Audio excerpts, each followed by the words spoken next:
After the positive step forward with the win at home against Stalybridge Celtic, felt like a bit of a step backwards on Tuesday night following that defeat away at Widnes.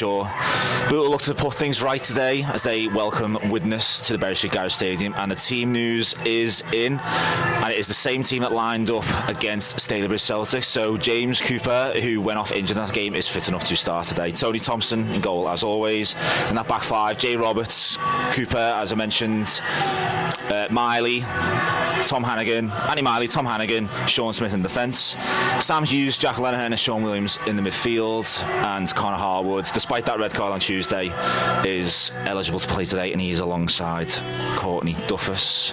Let's hear from the manager ahead of today's game. Mick, after the defeat to Widnes, did it feel like one step back after you'd made that step forward against Stalybridge? Do you what? No, I don't, because I thought we played well. As I think I said on my interview on Tuesday night, I thought we were obviously the dominant team. It didn't really cause us any problems, did it? Apart from that, I've looked it back, it's a free goal, a corner. I think it's about 3 people and gone in. That can happen. We've just got to deal with the ball coming in. But I thought overall our play was decent.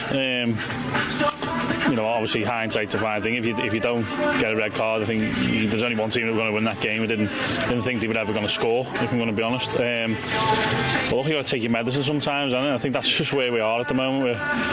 We're nearly there. I think we're nearly there. And we've got 27 games to go. We were in a worse position last season, weren't we? And we come on strong, and I think we will come on strong. We just need to, I've said this to a few people now, we just need to stay in the pack, stay in and around it.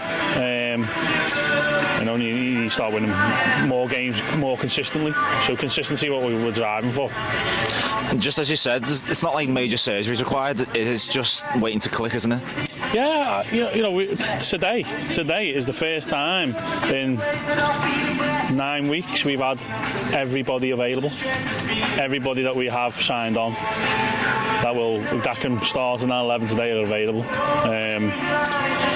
Headache, you've got to leave people out of the squad, which isn't ideal, but it's the place we want to be. We want to be leaving people out, and we haven't really had that luxury since, I don't know, City Liverpool away, I think. Listen, you're not going to hide the fact we've been decimated for weeks and weeks and weeks with injuries and suspensions as well, which that's our own problem. But today we are full strength. Touch wood, we'll be full strength Tuesday. Let's see where we go from there. Widnes, second in the league. Is it fair to say this is the toughest game of the season so far? You can look at it that way. I mean, listen, Allo's built a really good side, and he's had consistency with his teams over the last couple of years. He's kept a lot of the same players, so you can see what he's building. He's a really good manager as well. It's going to be a really tough game. We've got to show what we're about today. We've lost a few home games, but our home forms were a lot better than miles better than last season. So, hopefully we can, get some points on the board today. Go well today, mate. Thank you. Mate. So the manager not willing to dwell too much on that defeat at Widnes. Now, Steve, you had an interesting perspective on Tuesday because you weren't with me on commentary duties. You had the night off. Did a little cameo at the start and then had the night off. So this is actually the first time we've spoken about the game on Tuesday. What did you make of it? I thought they probably was a better team first half, but we come out second half, and they got a fluky goal, didn't they? It just bounced off the lad's leg and went in. But we come out really positive second half. And it's just Connor's got a great equaliser, and it's just so frustrating because it hinged on his red card. I asked Mick about this after the game. He looked like he was about to bring Connor off. The ball was going up, and then he goes and scores the equaliser. Is it difficult for a manager to take a player off who's just got you back in the game? Yeah, and you know what? I was thinking about this morning because I knew you were going to ask me about this. So, what I like about Connor Harwood is nothing's ever a lost cause for him. He'll chase everything down. He'll put himself about. Won't shirk a challenge. But I think possibly he's had one just before the goal. Got the warning, didn't he? An accidental one. And we're much in it. They were calling for a second yellow, and the referee's gone, look, that's your last one. He's then scored the goal, and his adrenaline must have been pumping. But that's where you've just got to use your head and back off, and the lad's going nowhere. He's in the left back position, and he's just launched into a challenge, and it's justified, second yellow. But you don't want to take that part out of his game, because that's what he's about, isn't it? Yeah. But I think it's just a bit of rush of blood, game management out the window, and after that it was I think there was only going to be one winner. They just kept on pumping the ball up. They were all big, strong, physical lads, and they probably were worthy the 3-1 win in the end. But that's against the 10 men.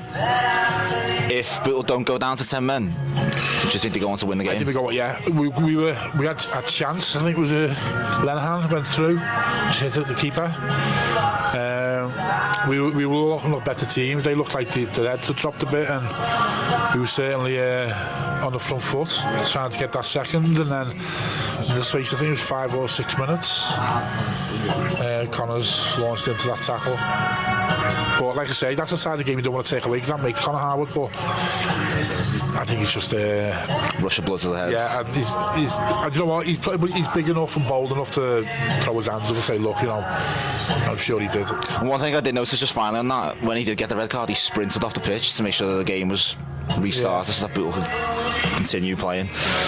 Tough night for Bootle and for Connor on that night against Widnes. It was a tough night for his strike partner, Corny Duffus. Now, we've spoken a lot about Corny Duffus. When he arrived last weekend, he was speaking to our reporter, Brendan Doyle, about what he's looking forward to as a Bootle player. Corny, good to have you with us. On Thursday you put pen to paper here at Bootle. How does it make you feel to make the move? Yeah, I'm excited, and obviously nice day today, and I can't wait to get started. Feels like forever since I've played a game of football. So very good. What was it that attracted you to Bootle? I know the area well anyway. I've spent a lot of years in Liverpool, really enjoyed it, so I think that was a big factor. But obviously speaking to the manager, and I knew a few of the players already, so that was another big factor. Good to hear, mate. It's no secret that Bootle haven't been scoring much lately. How do you feel about the manager and the staff having faith in you in this situation?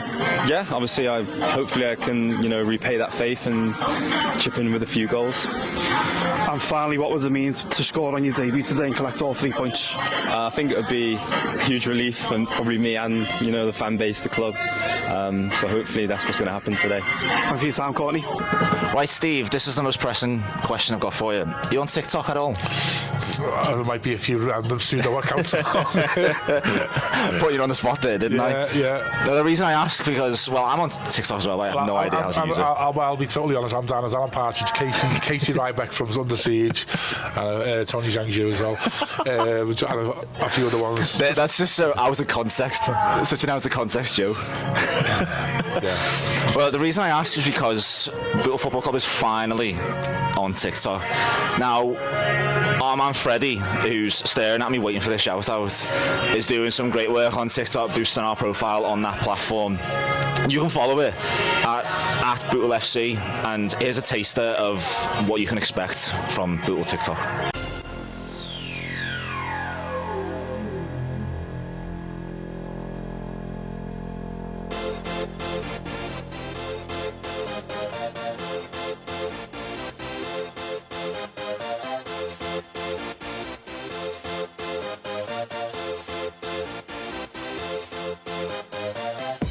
For this.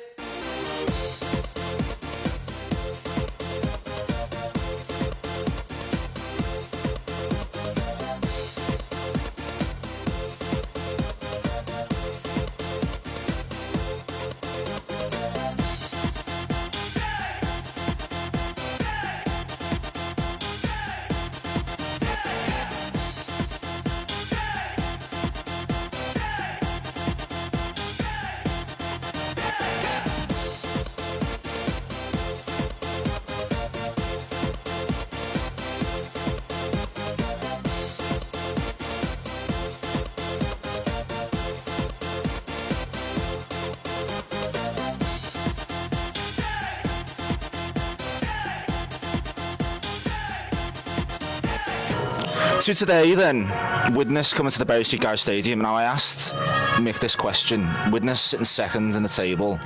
Is this Bootle's toughest game of the season so far? No. I think Look, they've got the artificial pitch, haven't they? And I think they've got the majority of points at home, am I right?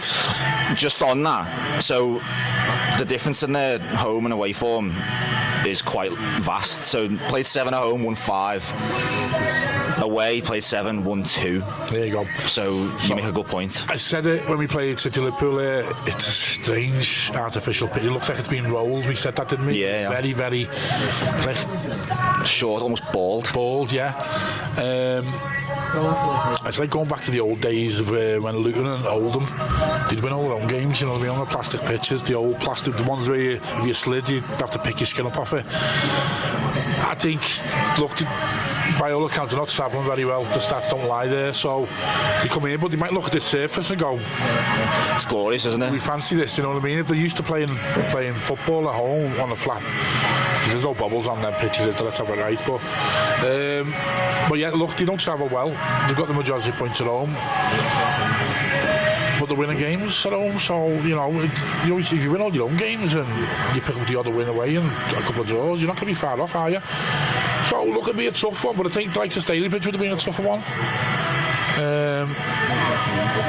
I think, yeah, there's other team, Nantwich up there, we had a tough opening game, opening day of the season against them. But I don't think it'll be the toughest one. It's a big one, don't get me wrong, because your biggest game is the one you're playing. But look, again, I just say every week, you know, a good early start. Let's get Duffus in the game again with his runs. And we've gone back to saying team that beat Stalybridge, which was probably by far the best performance of the season so far. We've had a few false dawns so far, but a win against second place team could do all the world of good today. Yeah, do you know what? It'd just be good to get a little run now. Just even if you pick up a draw here and there, but just keep the losses off the pages now and just. Let's get a bit of consistency, because that's what we haven't had. We're being so up and down.